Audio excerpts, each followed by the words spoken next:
Good morning. It's such an honor and such a pleasure to be speaking to you today at this very, very interesting and important workshop. In fact, I can't think of a more relevant topic that should be discussed right now than that of critical infrastructure network security. Today, I'll be giving you a panoramic presentation that will discuss several critical infrastructure networks and the kind of research that we have been doing for many years surrounding them, and also their interrelationships. But before I go on, I want to make sure that I thank the organizers, Professor Sergei Butenko and Pavlo Kochmal, for bringing us all together. And also many thanks to ACM Sigmetrics for helping to sponsor this very, very relevant workshop today. So this is some of the background and some of the topics that I'll be highlighting. I'll begin with transportation networks. Then I'll talk about some methodological issues and the kind of formalism that we use to study these complex network systems.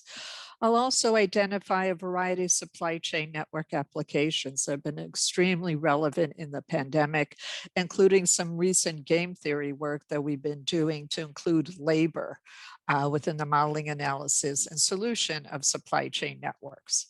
I will then segue to a topic that also I've been very interested in and have been doing a lot of research on, and that is cybercrime as well as cybersecurity investments. And as part of that, I'll be talking about a network performance metric that we have constructed with Professor Patrick Chang that helps one to identify and rank the importance of different nodes and links in a variety of network systems operating under decentralized behavior. I'll talk about a case study that we've done in terms of cybersecurity investments, and also about a very interesting future internet architecture project that we had, envisioning a new kind of internet, which we've been calling ChoiceNet. So this is the motivation, and is that of transportation networks. I always say, if you can model congested urban transportation networks, then much of the other network systems actually become much easier to study. And interestingly enough, we've also shown that a variety of different network systems can be transformed into transportation networks using what we call a super network formalism. So not only have we done work on transportation networks, but also in a variety of financial networks that I'll be discussing today.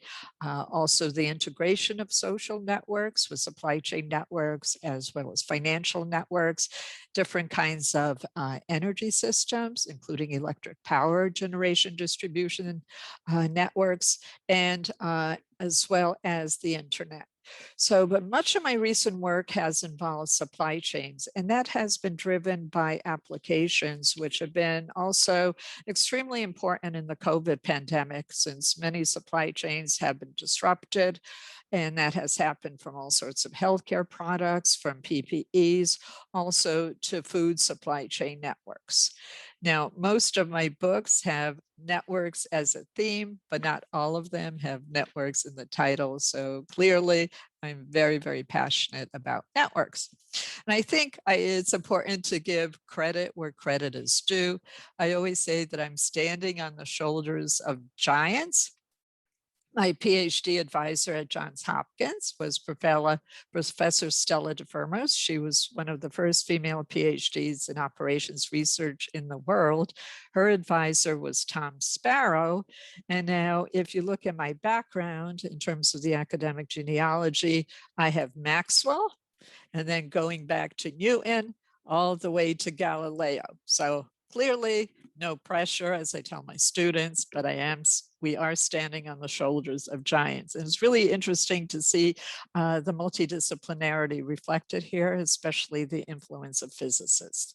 So Stella DeFermos was my PhD advisor, and she was an amazing woman. Sadly, she passed away at a very young age, but left a tremendous, tremendous legacy. So if we look at networks today, many are clearly characterized by very large scale network. structure, large-scale nature, this complexity in terms of network topology in many different network systems, including the internet, characterized by congestion. So we're really living in a nonlinear world. It's no longer a linear world. Also, as I'll be demonstrating shortly, it's imperative for us to capture the behavior of users of networks in our modeling. Otherwise, you can make very poor decisions. We have centralized behavior as well as decentralized behavior. And depending how you design the networks, it's imperative to capture that behavior. Also, you might have different, criteria associated with optimizing network systems, and sometimes they're in terms of conflict. That's also very, very relevant. And of course, you think of the internet that underlies so many different network systems. And if something happens to the internet, it'll affect transportation networks, it'll affect our obviously financial networks, very often our energy networks, and so on.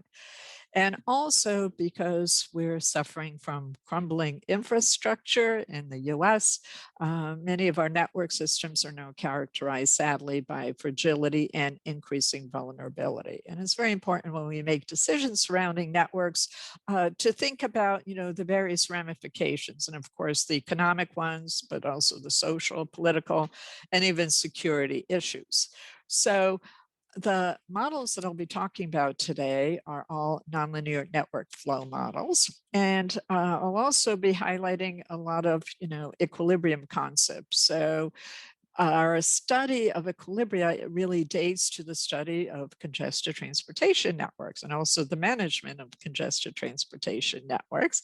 And interestingly enough, that was a topic dating back to Roman times where there was a lot of congestion, but that was chariot congestion, obviously not cars. And Caesar even had a time of day policy to try and manage the traffic flow more evenly. So I think that was very, very cool. So study of congested transportation networks and also other network systems must capture the behavior of users. And we go back to these different concepts of managing transportation networks. You have an associated behavior. So you think of user optimized behavior. That's when travelers depend and select their individual routes of travel so as to minimize their personal travel costs, which usually reflects the travel time, but it can reflect other kinds of criteria. And they compete on the network until they can't do any better. So it's really kind of a Nash equilibrium that is finally determined. And also, we have the concept of system optimization, and that would be the case where you have a central controller. For example, you're routing freight on a network, and you're interested in minimizing the total cost in the network and assigning the flows from different origins to different destination pairs so that you minimize the total cost of the network. And these typically result in entirely different flow patterns. So it's really, really important. And obviously we have policies in the form of tolls or congestion pricing in order to make the system optimized solution also user optimized. So travelers will behave selfishly in a way that's also optimal from a societal perspective. Now, historically, there have been advances in applications that have also driven advances in methodology. And that's really, really important. You have a problem that you want to solve. You don't have the methodology out there to solve it. So we try and go and invent the methodology. And that's critical. So here, the methodology that I've been doing a lot of work on is variational inequality theory and also projected dynamical systems theory. But I think it's important to recognize also Beckman, McGuire, and Winston in their classical book published in 1956, Studies in the Economics of Transportation. Sadly, they have all passed away. Professor Martin Beckman only about 2-3 years ago at the age of 93. And that book, which is available for free online, still has problems in it that have not been solved, which I think is pretty amazing. Okay, so if you look at the user optimized conditions, you have these mathematical conditions that state as follows. For a certain origin destination pair of nodes, you will have a positive flow on the path if the user cost on the path will be equal and minimal. And it can differ for different origin destination pairs of the network. So this is a rational behavioral principle. So how do you formulate? There isn't an underlying, obvious optimization formulation. Under certain asymmetry assumptions, we can reformulate it and solve it as an optimization problem, but we'd like to do more general asymmetric problems, so you need another kind of methodology. But when it comes to system optimization, you have total cost as an objective function subject to nice constraints, the linear constraints, non-negativity constraints. So you have Karushkin-Tucker conditions, which express essentially the marginal total cost of different paths associated with an origin destination pair will be equal and minimal if the path has positive flow. So in other words, it is used. Okay, so let me give you the Bryce paradox. This is a fascinating paradox that not only transportation scientists have been really interested in, but economists and also computer scientists, because you have this phenomena occurring also on the internet. So we have a network topology that looks like this. You have an origin node of node 1, destination node of node 4. You have certain user costs associated with these links, which are a function of the flow on the particular link. So the user cost on link A will be 10 F of A, user cost on link B will be flow on B plus 50, and so on. And if you look at this, the topology of the network and the user link cost functions, you can see that the user cost on link A is the same as the user cost on link D, and the same for the user cost on link B and the user cost on link C.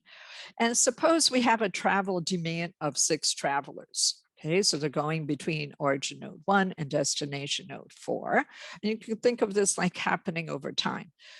And travelers are rational, so they will decide should they use path 1 or path 2. And it becomes clear that because of the user link cost functions, right, and then ensuing user path cost functions, that the travelers will equally distribute themselves. So with the traveler demand of 6, you will have 3 travelers using path P1, consisting of links A and C, 3 travelers using path B and D. Everyone arrives at their destination. We're not losing anyone, right? 3 plus 3 is equal to 6. And the travel time, or the user path cost, is equal to the sum. You have 10 times 3 is 30, and then 3 plus 50 is 53. 30 plus 53 is 83. You can think of it as 83 minutes on path P1, 83 minutes on path P2. Fine. Okay, that should be very, very clear. Now, what happens if you add a link E? If you add a link E, you can see that you have another alternative, right, for the travelers. They can then take path P3 consisting of links A, E, and D. So originally there would be, you would think of 0 flow on this path. But if you look at then the cost, that would be a cost of 70, because the user cost on link C is FE plus 10. So if travelers can reduce their costs, right, they will keep on switching until they can't do any better. You have the user optimized conditions holding, also known as the traffic network equilibrium conditions.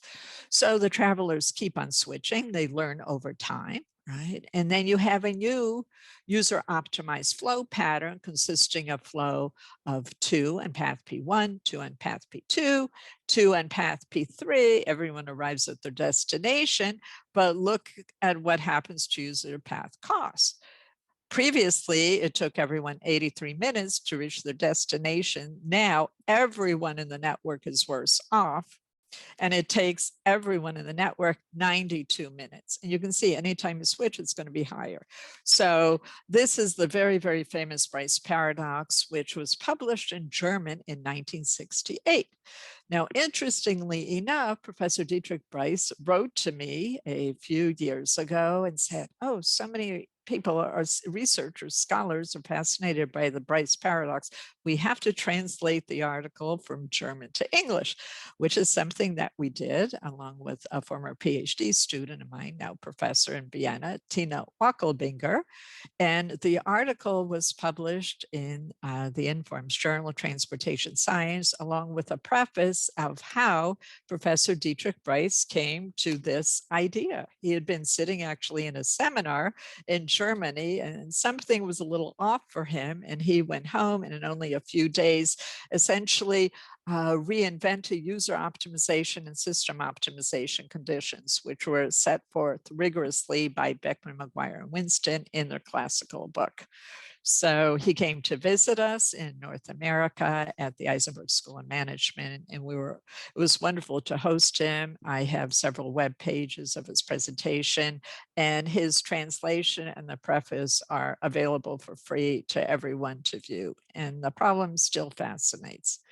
In fact, there have been situations around the world of the Bryce paradox. I think one of my favorite examples is kind of the inverse. In Seoul, Korea, they actually dug up the major highway, resurrected the original river, planted greenery, the air improved, and the traffic improved as well. And probably one of the most famous cases is due to Mayor Bloomberg then of New York City. And I call this Bryce on Broadway, when you had actually 7th Avenue between 42nd and 47th Street being converted to a pedestrian plaza. And you can almost see the topology is kind of similar to the Bryce paradox original network. So I had the pleasure of being interviewed for a PBS America Revealed production, which is also online, available on Traffic and Gridlock. So, however, under system optimized behavior, when you have, objective function consisting of total cost, you never have the Bryce paradox occurring. If you add different links, at worst, they won't be used. Okay, so that's something to be aware of. Okay, so what happens if demand changes? Obviously, over the time of day, you might have lower demand, you might have a higher demand. And here we find something really interesting, working with a collaborator, Patricia Danielle, and Professor David Parkes of Harvard, when I was a science fellow at the Radcliffe Institute for Advanced Study at Harvard.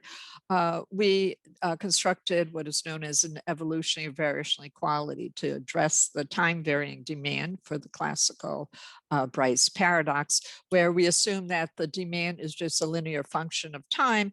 And what we see happens for lower levels of demand, you just have the new path used, okay? And the Bryce paradox doesn't occur. Bryce paradox only occurs for that network and the user link cost functions for a certain range of demand.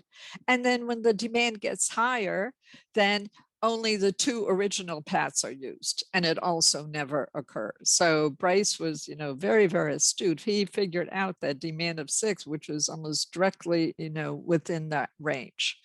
Okay, so this is what we have, which is really, really interesting. So you almost have, with the higher level of demand, I would argue that there's like a wisdom of crowd phenomenon happening, and the new path is never used. So, lots of lessons to be learned from this. Okay.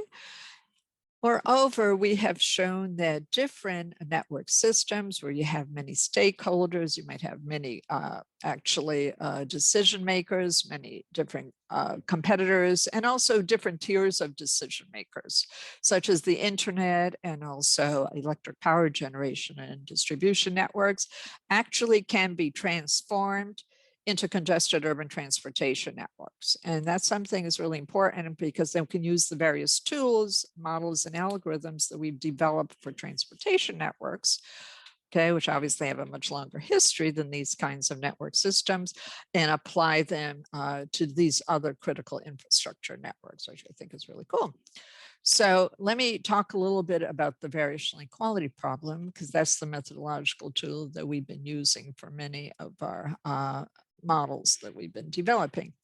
Actually, the identification that the traffic network equilibrium conditions could be formulated as a variational equality problem was done by my thesis advisor, Brown, Stella DeFermos, and published in a paper also in Transportation Science.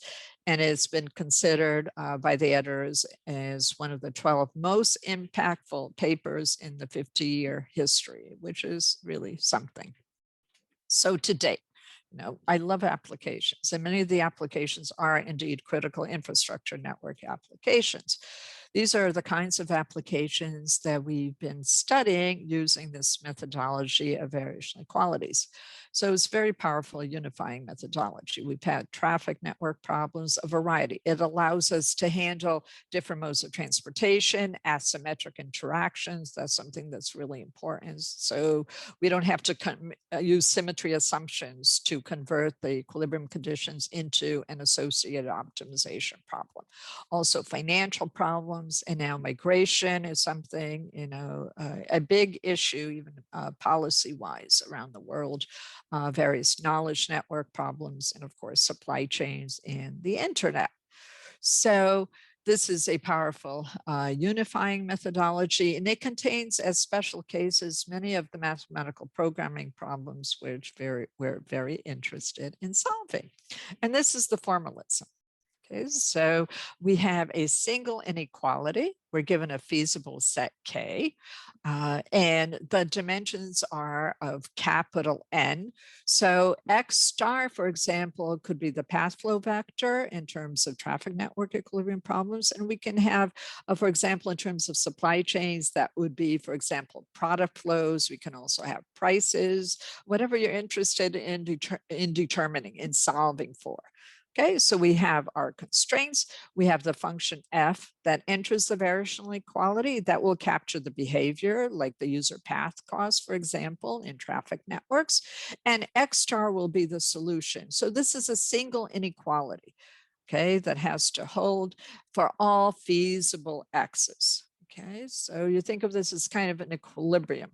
Okay, and this is in expanded form. But we're also interested in identifying tâtonnement processes, adjustment processes. What happens? How do people behave on networks before, say, the equilibrium state is achieved? And what conditions do you also need for the equilibrium state to be achieved? Okay, we're also very interested in stability analysis as well. So we developed a new kind of theory of dynamical systems that explicitly captures constraints. And that's really important because we live in a constrained world, right? You have demand constraints, you have non-negativity constraints, you might have budget constraints, and so on. So this is the theory of projected dynamical systems. And it has, in terms of dynamical systems theory, the right-hand side is discontinuous. So you need additional kind of machinery to do analysis in terms of existence and uniqueness of trajectories. But what is beautiful about this theory that we have identified under certain conditions that the set of stationary points, so, x dot is equal to 0, things stop, coincide with the solution of the corresponding variational equality problem. So all these problems that have been formulated, for example, as variational equality problems, also have an underlying projected dynamical system associated with them. And many of them are actually network problems, specifically critical infrastructure network problems. So this is pretty interesting. We have a book and many papers. And also, if you develop a useful methodology, it gets adopted by different fields. Okay, so it's been used in evolutionary games by Bill Sanholm of Wisconsin and many others, including his students. We've done work on ecological predator-prey networks, also in neuroscience, cognitive radio networks, as well as future internet architectures, which I'll be talking about a little bit later. So this is the variational equality in expanded form for the traffic network equilibrium problem, in which we have the fixed demand DW associated with different origin destination pairs. So it's a single summation, okay, which is really nice. And we can handle much more general applications through the use of variational equality theory. And that's what's really important. And oftentimes we can have different formulations. This is a link flow formulation because that will suggest different algorithms or something we're also very, very interested in. So since the theme of this presentation is game theory, okay, I have to highlight, there are very many of my papers cite John Nash's work, and his concept of Nash equilibrium was absolutely phenomenal. And he's also attributed with other kinds of equilibrium concepts, which I'll be talking about later when I discuss cybersecurity investments. So you think of a basic kind of Nash equilibrium non-cooperative game problem. You have n agents or players acting in their own self-interest, and they're subject to some sort of constraints. And each of them is interested in maximizing his or her utility, subject to the strategies of the other.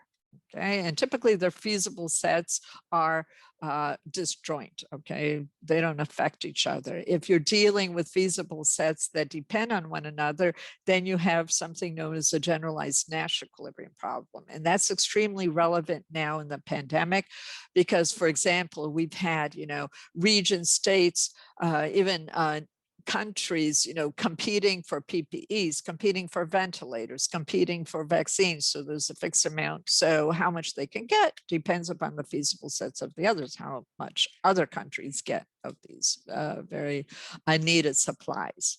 Okay, so this is, rational behavior. And this is the formal statement of Nash equilibrium. What's beautiful also, if we have assumptions that the utility functions are concave for each of the players in the game and continuously differentiable, then the solution, okay, the Nash equilibrium corresponds to the solution of a variational equality problem, where you take the gradients with respect to the strategy of vector elements of each of the players in the game. So you see, variational equalities are very useful for not only traffic network equilibrium problems, but for many, many other problems, including Nash equilibrium problems. So let me now talk a little bit about supply chain networks. And our approach is very, very multidisciplinary. Okay, we've been doing a lot of work on perishable product supply chains, time-sensitive supply chains. So that has to do with food, medical and nuclear supply chains, blood, and also vaccines, which are, some of them require the ultra cold chain. And here you need a perspective from chemistry, from biology, from physics, okay, to identify how these products actually decay over time. Okay, also obviously pharmaceuticals. So obviously food is essential to health and well-being. And the World Health Organization officially declared the pandemic on March 11, 2020. And many of the supply chains that we had been working on were actually also those that had suffered major disruption. So we had done some work already back in 2013 on fresh produce supply chains. And these are all models using game theory concepts and variational equality formulations, as I say, because you have several firms competing with one another, trying to maximize profits on these quite complex kind of network topologies. At the same time, the food is perishing as it transits along the pathways of the supply chain network, because depending upon the humidity, the temperature, and so on, food decays, and food, doesn't last forever. I mean, wine gets better with age, certain cheeses do as well, but fresh produce definitely does not. So you see the kind of network topology. And by having a network framework, you can then see all sorts of similarities between and among different network systems, as well as differences. And I think that's very, very effective also when you're talking to policymakers, decision makers. They like visuals. Okay. Also, we've been doing work based on food science, where you can get explicit formulae associated with decay for different kinds of foods, okay, in terms of fresh produce, fresh fruit, as well as vegetables. So here we have another kind of game theory model, and is applicable to farmers markets. And both these papers are highly cited because people are really interested in food. Now, interesting enough, These kinds of models are generalized network models because associated with the links, you also have arc multipliers. And in terms of perishable products, obviously the arc multipliers will be less or equal to 1. Okay, you start with a certain amount of flow at the origin node. As it transits, particular link, you'll be left with a lower amount. Obviously, generalized networks are also useful to financial applications. If you're investing well, you will have the volume of your investments growing over space and time. Okay, but pharmaceutical products also tend to perish. So we've done work on that application as well. And you can see the different kinds of topologies where you can also have electronic commerce direct links from manufacturing nodes and links to the various demand markets. And this something that I think is really important, blood supply chains. Right now, it's not just the American Red Cross responsible for all the blood in the US, but there are many other blood service organizations. And there are even some for-profit organizations being founded that compete. Okay, so it's very, very interesting sector. And in fact, our work on blood supply chains has influenced policy in the pandemic, which we were really honored because of our writings and our research. So nevertheless, if you look at the supply chain work historically, essentially labor has been ignored. But when you look at the pandemic, it's been people getting ill, people suffering, perishing. I mean, the suffering has been horrendous. And so we began to work on integrating labor into supply chain networks as a critical resource, okay, and figuring out what happens if you have a decrease of labor availability, which has happened in meat processing plants in terms of migrant labor. Think about the healthcare workers too. There are shortages of nurses. Some nurses were traveling across the country to assist in hospitals and healthcare in the pandemic. Okay, so including labor, we think is critical. So what we do in this work, we kind of integrate economics and operations research. And we've had a paper published on game theory modeling under labor constraints. And this was a paper that was just recently published in the European Journal of Operational Research. And it was recognized by the editors with an award in 2021. And there we investigate different kinds of labor disruptions. Okay, sometimes there are links, link bounds of labor. Sometimes you have a competition associated with a tier. You might be competing for manufacturers, right, for production workers, sometimes for freight service workers. So we use Nash equilibrium concepts. And then also when you have competition for labor across firms, which has been happening, okay, even in healthcare, because you have a common constraint, you will have feasible sets of one firm. Depending on the other firms, you get a generalized Nash equilibrium. Okay, so these are different kinds of concepts, different kinds of labor, but very, very real. And also we have the most kind of interesting, I think, model where you have a certain available of labor in the supply chain network economy, and labor can move across different skill sets, different kinds of network economic activities. And even McKinsey has highlighted that that's really important. You think of what was happening in Scandinavia because, many of the airlines were not flying, for a long time in the pandemic. Many crews were being laid off, so they were reskilling them as healthcare workers.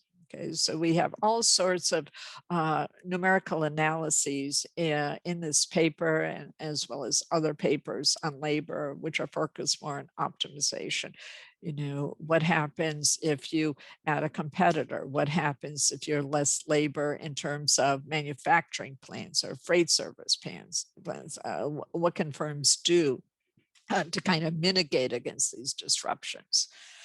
Okay, so then I think just look at the news now, right? Look at the front page of almost any major newspaper, and what are we seeing?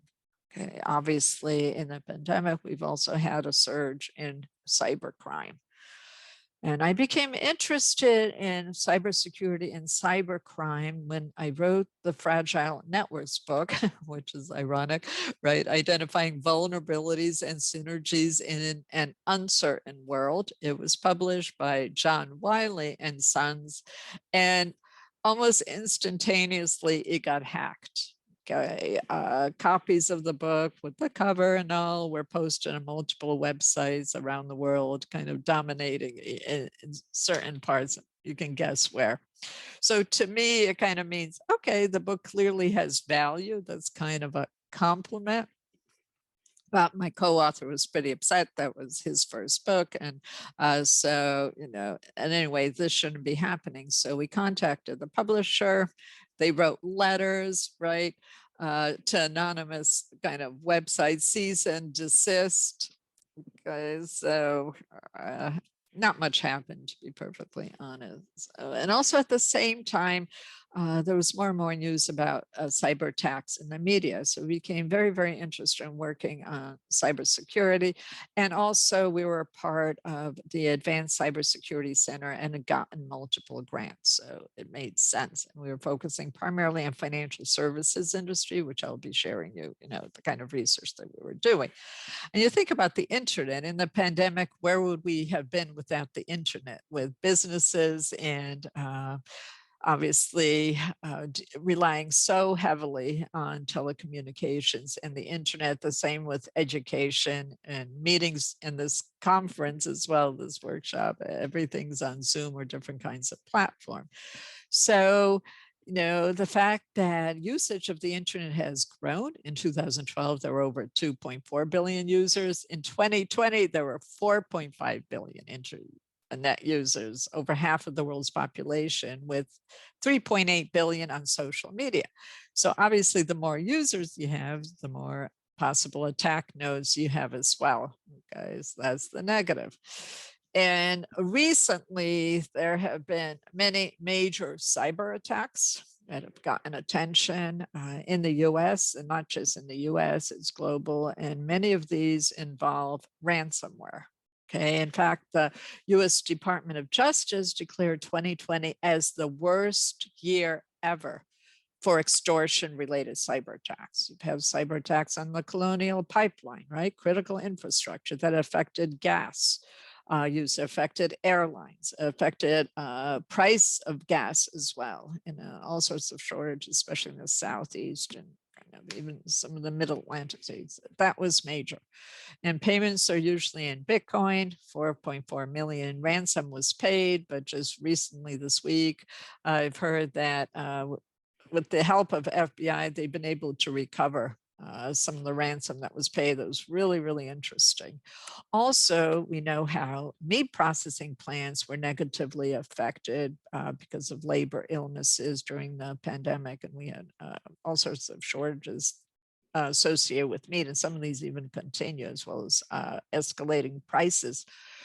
So just recently, JBS, the world's biggest meat producer, was attacked with ransomware. You see, and also various transportation systems, the New York Metropolitan Transit Association, even in Massachusetts, that's the state I live in, but this is Eastern Massachusetts, ferry operator affected by a ransomware attack, and people couldn't get to the Vineyard, these beautiful places off the coast of landlocked Massachusetts. So in addition, what's really, troubling is these cyber attacks have affected city governments. The city of Atlanta was affected a few years ago, and many healthcare organizations, hospitals. So this is a major, major issue, and our president is spending a lot of time trying to address this, and it's critical. Other very big cyber attacks that you may have heard of included Equifax, WannaCry ransomware that affected British health services, hospitals, many banks, and banks continue to be targeted, financial service firms, U.S. Office of Personnel Management, and even entertainment. And that was, with all sorts of emails being shared. That was not good, as well as many retail stores, very popular ones in the US, Target, Home Depot, and so on. So you see, this is really important. And essential to emphasize that cybercrimes are costly for organizations. And in 2009, the cost of cybercrime in the US was estimated at 3.5 billion. However, the actual total is probably much higher, because oftentimes the exploits and intrusions into the computer systems go unnoticed. And what is also interesting is that we have changing attacker profiles. Years ago it was more like recreational. You think of someone in their basement or their room hacking, trying to get some fame and notoriety. Then you're getting more criminal, more organized crime, and also state-sponsored attacks with many more resources. So clearly hackers go where there is money.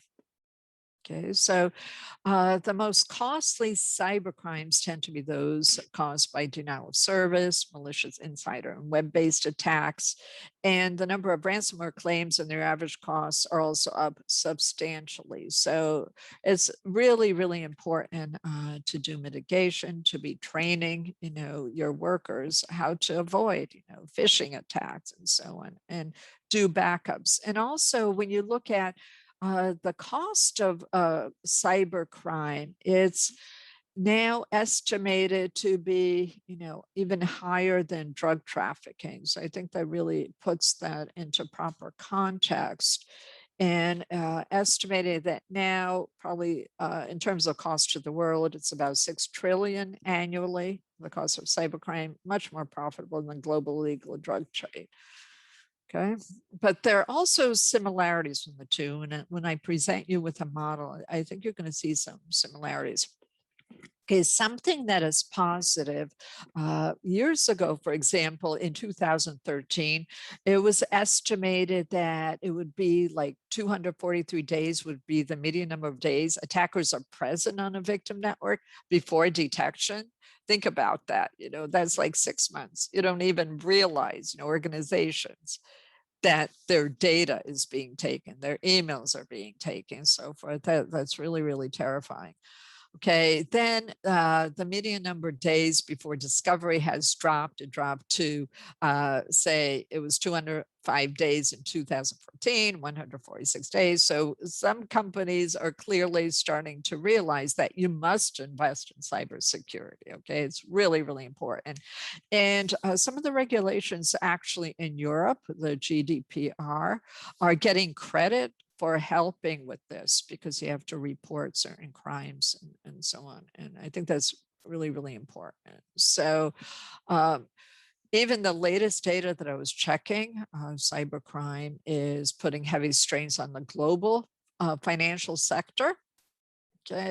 So in terms of financial crimes, globally, that has increased to about 18.5 million annually cost, which is a lot. They're also important to realize cyber attacks are intrusive, economically costly, and furthermore, they affect a company's reputation. You don't want to be banking with a company that's, can't mitigate against cyber attacks and protect. So that's really important. So the grant that we had from the we had several advanced cybersecurity center focused on risk management and cybersecurity, and also financial service firms. So we started looking at which nodes and links really matter. So this is kind of the topology in terms of financial. And this was 1996. You can see that there wasn't much connectivity. However, look at what happened right before the financial collapse. Look at how connected the network was. So clearly, if something goes down, you get greater chances of contagion and the propagation throughout the financial system, which is exactly what happened. So how does one identify the most important nodes and links? We've been doing a lot of work in modeling financial flows, financial networks with multi-tiers of decision makers, different kinds of investments, even electronic finance. And then we constructed a measure not only for financial networks, but for transportation networks, also supply chains. which is a unified network performance measure for critical infrastructure. So going back to the user optimized behavior, because that's something we use as an underlying principle, we say that the efficiency of a network is as follows. We sum up over all the different origin destination pairs. We have the demand for the different OD pair and the equilibrium travel cost or user cost associated with the OD pair, normalized by the number of origin destination pairs. So a network performs better if on the average it can handle a higher demand but a lower cost associated with the users of the network for each of the origin destination pairs. So then we can do an importance identification. Our importance identification can handle either nodes or links and rank them, or a combination of nodes and links. Sometimes when you do an attack on a network, you will have not only the node being destroyed, but also the links around it. And that's something really important. And what is important also is that our measure, the Nagurney-Chung measure, is well defined even in the case of disconnected networks. So let me just go back to the Bryce paradox, okay? We apply our measure to the Bryce paradox network, and you can see that link E now has a negative importance value, which makes sense, right? Because it makes everyone worse off in the network. Okay, whereas a very famous measure developed by two physicists, Latour and Marchiora, which doesn't capture the behavior and the reallocation, it's more a topological distance thing. It has that link E actually as being most important. Okay, so I think that's pretty effective. And we also have nodal importance value and ranking. Okay, so it's very, very general kind of performance measure. It's been applied in practice all around the world, even to invest, where to invest in Dublin for a new subway system, where to invest in Indonesia for new maritime routes, also in terms of evacuation routes in Greece and even in Germany. So what about financial networks? Okay, let me give you a model. We're going to lay the foundation for a development of a network economics model for cybercrime in financial services. Okay, so we're going to think of financial service firms as the prey and the hackers are predators. Okay, so commodities are, for example, credit card numbers, password information. This is what the hackers are after, and they'll be interested in selling these products on the market.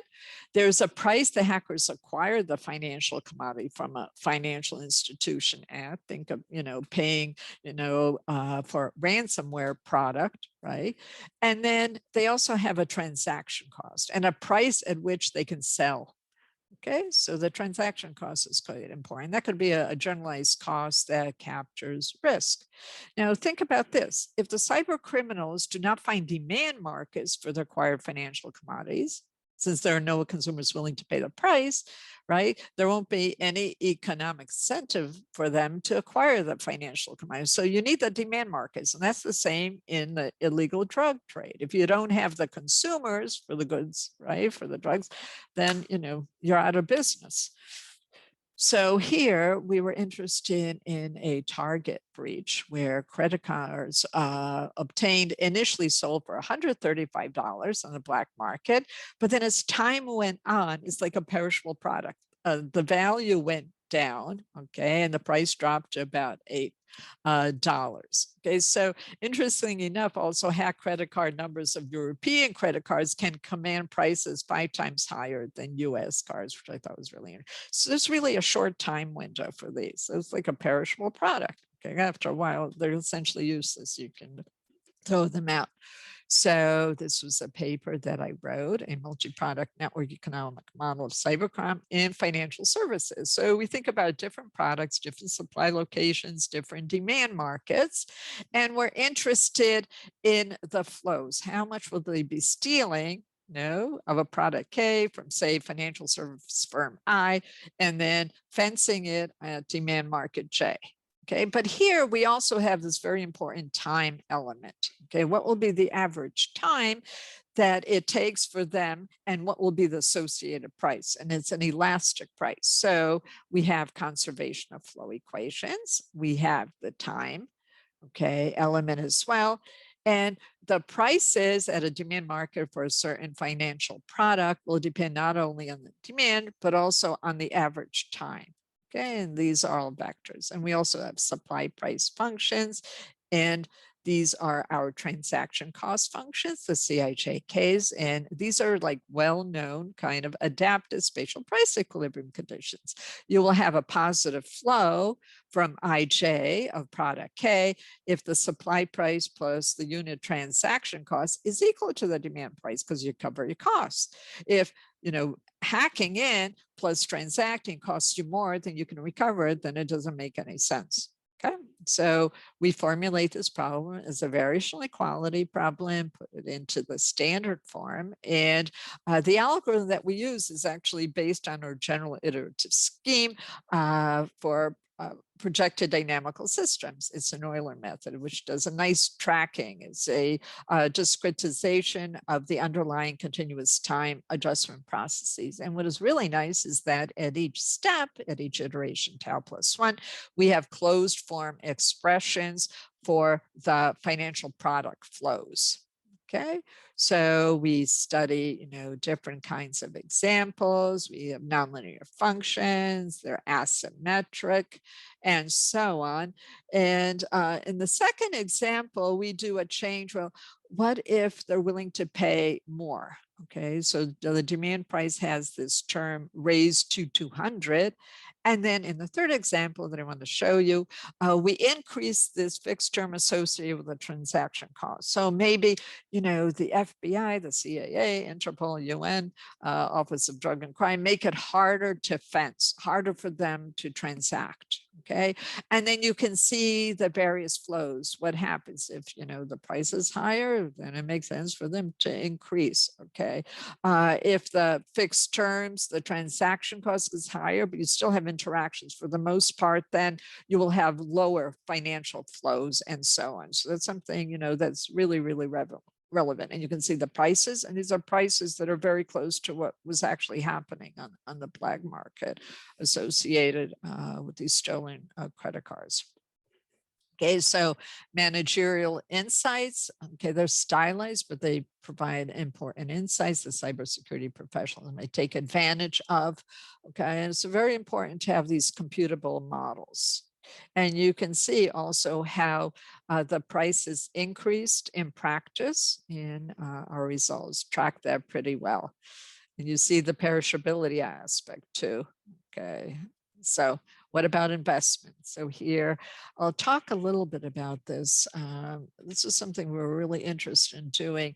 What are the benefits of, say, firms cooperating? This is something kind of tricky because financial firms, for example, they don't like to really share much information, especially that they've been hacked, because that's something that isn't positive. And if their investors and customers find out, they might be, transferring their financial funds to other kinds of financial service firms. So, but look at this, firms are realizing they have to invest in cybersecurity, and JP Morgan increased its cybersecurity spending.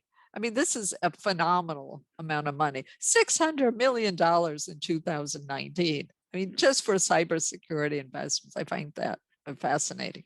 Okay, so we developed 3 different models of cybersecurity investments. The first one is a Nash equilibrium one. The second one is a Nash bargaining one, which is different, than what we've been seeing to this point in this presentation. And the last one is a system optimization one. So here there are M firms, and they're interested in investing, okay, a certain amount. So that's SI, and the upper bound is going to be less than 1, because that would be like a perfect level of security. So here we have various features in this model. They encumber an investment cost, HI, and you can see how that behaves. And we're interested in figuring out the network security level, okay, S bar, and also the vulnerability of a particular firm VI and the network vulnerability VI under these different metrics. So we have the probability of a successful attack on a firm I. PI is the product of a success of such an attack on firm I and the probability of an attack on the network. Okay. So here also we have the wealth of the firm and the damage of the firm. And unlike the previous models I was showing you when you're talking about, spatial price equilibrium conditions or maximizing utility, here we are interested in each firm maximizing its expected utility because you have uncertainty associated with the tax, but it's still a Nash equilibrium. Okay, the first model, which we are able to formulate as a variation equality problem. We use the Euler method again to solve for the investments. And the bargaining Nash model uses the Nash equilibrium solution in its constraints, but has a very interesting objective function because you want to make sure that each firm does as best no worse than it did under the Nash equilibrium. So this is kind of a cooperative model, sharing of information, bargaining Nash, but it's a highly nonlinear objective function. And then the system optimized one is where you maximize the expected utilities over all the firms. Okay, subject to. So we did a case study on retailers, okay, and parameterized because, Target had been attacked, and also Home Depot. And here we can show you some of the data. I'll ask you to refer to the paper and to show you the results because that's important. Under Nash equilibrium, bargaining Nash, and system optimization, we consistently see that under Nash bargaining, the vulnerability is the lowest in terms of the whole network. That means all the firms in the network. And also the average then security is the highest. And that happens consistently with all sorts of sensitivity analysis results. So it's very important that they share information, although a lot of times they don't want to do that. And see that also with sensitivity analysis. Okay, so here, also, cybersecurity is essential to supply chains because in some instances, the hackers actually enter through supply chains, for example, even in the case of the Target attack. So here we have other kinds of models in some literature if you're interested in doing, and we continue to work in the area of cybersecurity with all sorts of budget constraints, all sorts of other kinds of extensions. So some of our work is also in supply chain quality, but let me now, this is the last topic here, envisioning a new kind of internet. We had the honor and privilege of being one of 5 teams in the country selected for the National Science Foundation's Future Internet Architecture Project.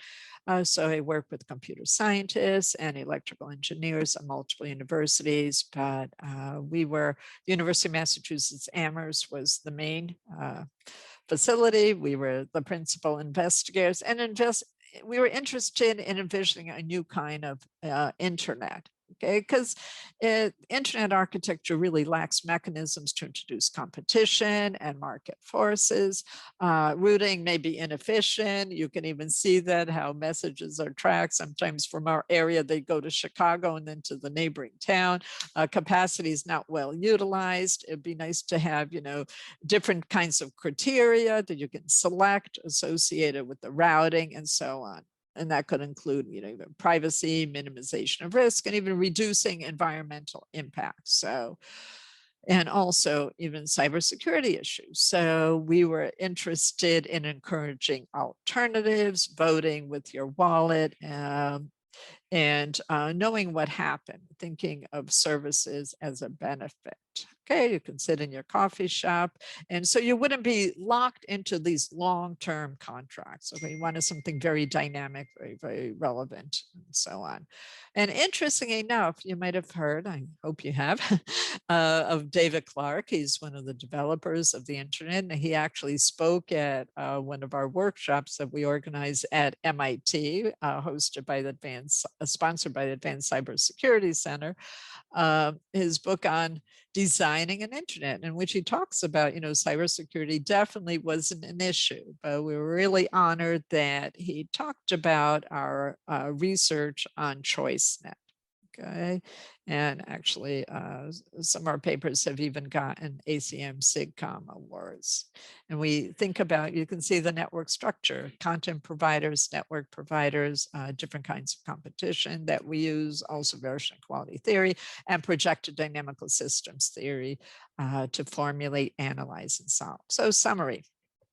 Here, I've given you a very panoramic view of different kinds of network systems that we've been working on. They are critical infrastructure network systems. I've argued that it's imperative to include the behavior of users of networks in formulating any kinds of models so you don't make bad decisions. Okay. Also emphasize the importance of variational equality theory and the kind of work that we've done in terms of the pandemic to try and explain, and mitigate against labor shortages and other kinds of disruptions. Also highlighted some of our work on cybercrime and cybersecurity, which continues. I think that's an extremely important area to be working on. Our focus always has kind of an economics operations research perspective, and also talked about envisioning a new kind of internet. So I'd like to thank you very much for this opportunity. You're welcome to visit the Virtual Center for Super Networks website, where we have a lot of material. And also, I am very excited for the rest of the workshop. And again, thank you, and many thanks to the organizers.